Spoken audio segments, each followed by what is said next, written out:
মাশরাফির BPL খেলা নিয়ে অগ্রগতি জানালেও এখনো ধোঁয়াশা রয়েই গেল। বিপিএল শুরু হবে আর মাত্র কয়েক ঘন্টা পরেই, অথচ এখনো বাংলাদেশের অন্যতম সেরা অধিনায়ক মাশরাফি বিন মুর্তজার খেলা নিয়ে জল্পনা কাটেনি। বিপিএল এর একাদশ আসরে তার খেলা নিয়ে শঙ্কা ছিল আগে থেকেই। শনিবার মাশরাফিকে নিয়ে বীরপুর শেরে বাংলা প্রাঙ্গণে কথা বলেছেন সিলেটের স্ট্রাইকার্সের কোচ, তবে তিনি পরিষ্কারভাবে কিছুই বলেননি।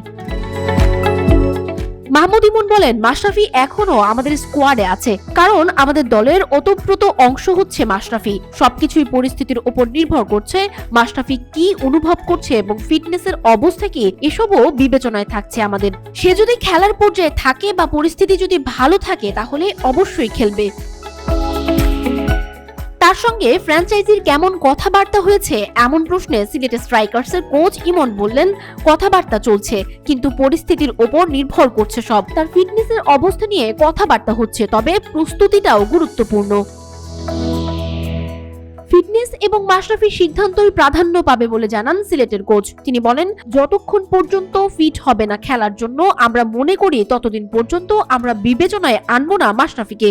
আমরা ওর জন্য অপেক্ষা করব, এটা ওর কল। ও যখনই বলবে খেলার জন্য তৈরি আছে, তারপরও একটা নির্দিষ্ট সময় আছে, যখন আর সময় থাকবে না তখন ওই জায়গায় আমরা অন্য খেলোয়াড় ডাকবো। 30 ডিসেম্বর পর্দা উঠবে বিপিএল এর। তার আগে দলগুলো শেষ সময়ের প্রস্তুতি সেরে নিচ্ছে। সিলেট স্ট্রাইকার্সের অনুশীলন নিয়ে ইমন বলেন, স্থানীয় সবাই ছিল অনুশীলনে। নিলাম থেকে যাদের নিয়েছি তারা সবাই ছিল, শুধু মাশরাফি ছাড়া। আর আমাদের বিদেশি খেলোয়াড় আজকে দুজন ছিল, দুজন ইতোমধ্যে হোটেলে চলে এসেছে, বাকিরা পথে আছে।